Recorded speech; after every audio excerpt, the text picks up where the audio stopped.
Assalamualaikum warahmatullahi wabarakatuh. Sobat era sekalian, jumpa lagi di channel yang keren. Ya, saudara sekalian, kita buka lagi acara kita ya.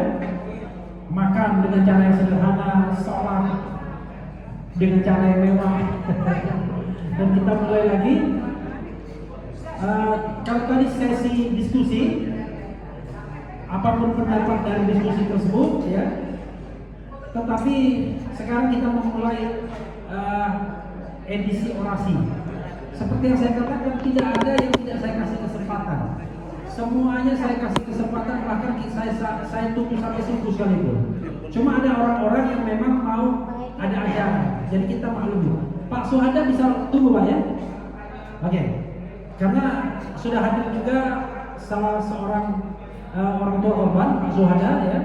Tetapi saya ingin memberikan kesempatan pertama kepada Buya Bareno yang barangkali mau jalan, dan kemudian nanti Bang Egy Sujana. Silakan. Bang Egy. Oh iya, setelah sholat. Oke, silakan. Silakan.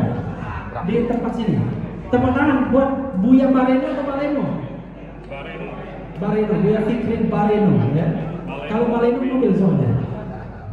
Silakan, Buya.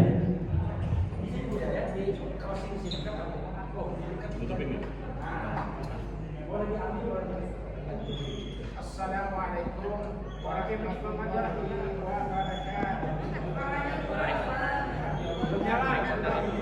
Wa'ada wa nasara abdah wa azza jundah wa hadama ahbaba wahdah.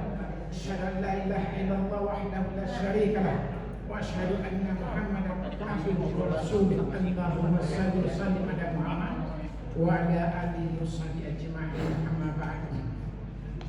Syukur alhamdulillah kita bisa hadir bersama-sama di RH channel yang cadas, yang keren dan cadas. Allahu Akbar. Pemirsa dari Sabang sampai Merauke, yang pertama saya ingin sampaikan bahwa ada pesan daripada Al-Quran. Innallaha ya'murukum an tu'addul amanati ila ahliha wa idza hakamtum bainan nasi an tahkumu bil 'adl. Innallaha ni'ma ya'idukum bihi. Innallaha kana sami'an basira.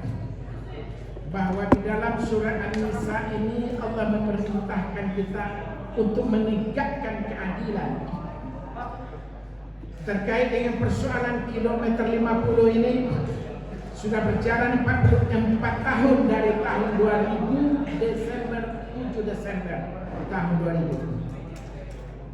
Kita masih melihatkan pengadilan yang masih dagelan, belum berlaku seadil-adilnya. Oleh sebab itulah kita perlu memberikan pelajaran yang besar kepada penegak hukum di negeri ini, bahwa tidak boleh ada satu hukum pun, tidak boleh ada pelanggaran satu hukum pun yang dibiarkan. Lebih-lebih persoalan itu menjadi perhatian bagi sebagian besar rakyat Indonesia. Sebagian besar rakyat Indonesia mengetahui, memantau kilometer 50. Semua memperhatikan, tidak luput dari perhatian publik. Dan ini adalah persoalan yang fundamental. Para petinggi negeri harus menegakkan hukum itu. Kalau di zaman pemerintahan yang lalu, di zaman eranya Jokowi, boleh saja hukum itu tidak jalan karena boleh jadi ada intervensi kekuasaan.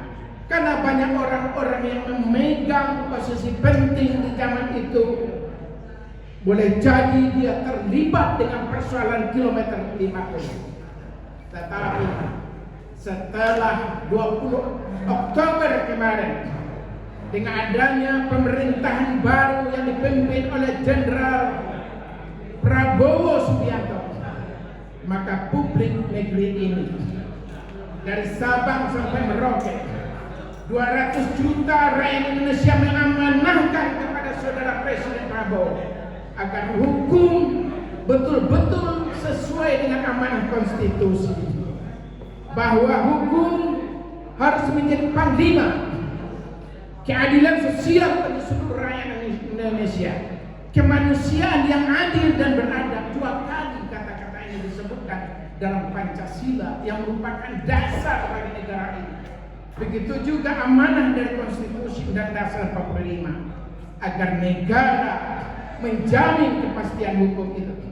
Hukum tidak boleh dikelola, diurus, ditegakkan secara suka-suka mereka yang berkuasa. Hukum tidak boleh ketika tajam kepada lawan lalu tumpul kepada kroni dan kepada oligarki, kepada kelompok sendiri.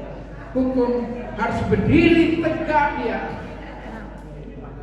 Wailul lil mutaffifin, dan kecelakaanlah bagi mereka yang curang, yang tidak menegakkan hukum seadil-adilnya.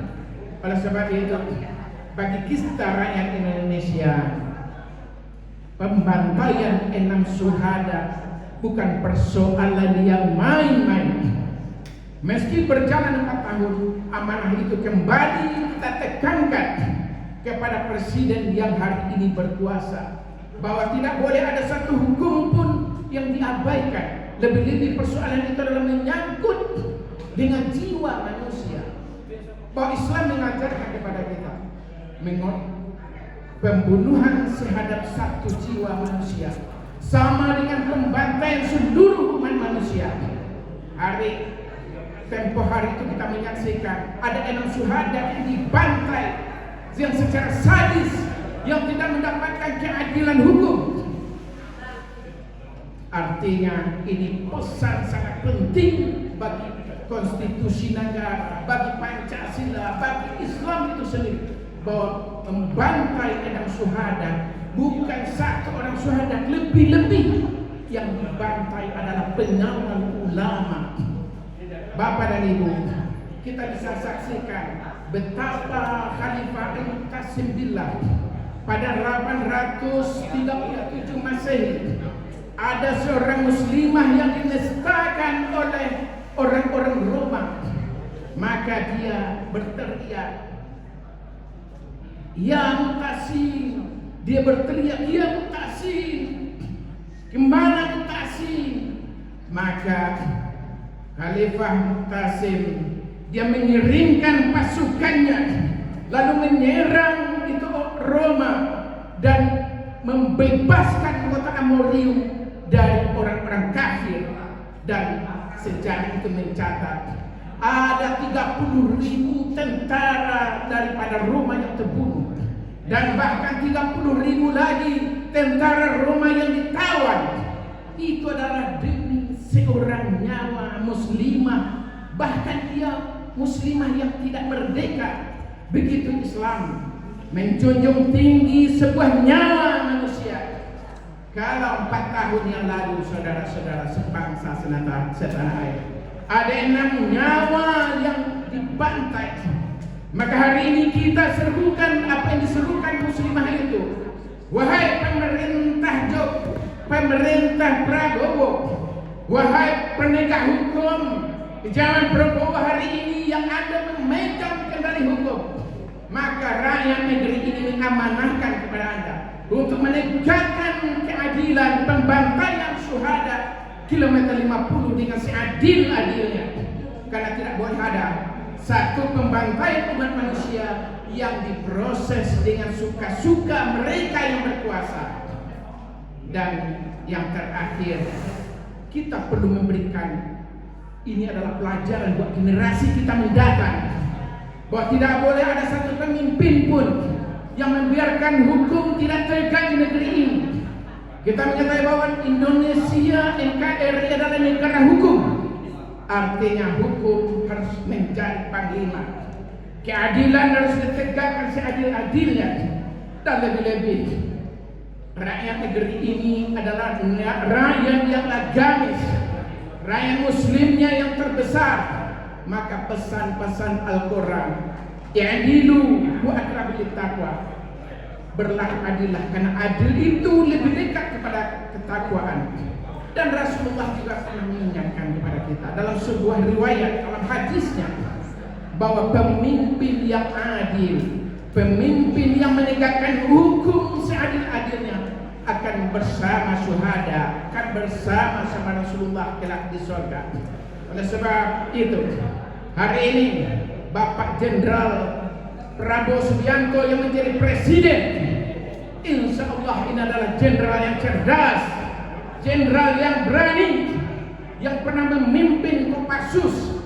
Kita yakin mereka di tangannya kita akan mampu menegakkan kilometer 50 dengan seadil-adilnya.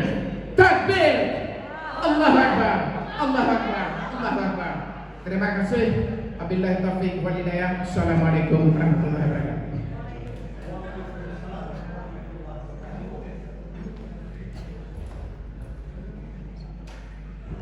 Waalaikumsalam warahmatullahi wabarakatuh. Waalaikumsalam warahmatullahi wabarakatuh. Jadi ibu-ibu dan bapak sekalian, kalau mendapati suara mic-nya nggak ada, nggak usah komentar. Operator udah dengar. Karena dia biasanya bisa kecilkan. Kalau yang lagi bicara dia besarkan, yang tidak bicara dia kecilkan. Ya, kawan-kawan semua, berikutnya Ramadan Pohan. Karena saya tahu dia akan pergi. Bang Egi belum ada ya? Hah? Saiful Zaman ada? Oh, Saiful Zaman yang punya acara aja masih di sini.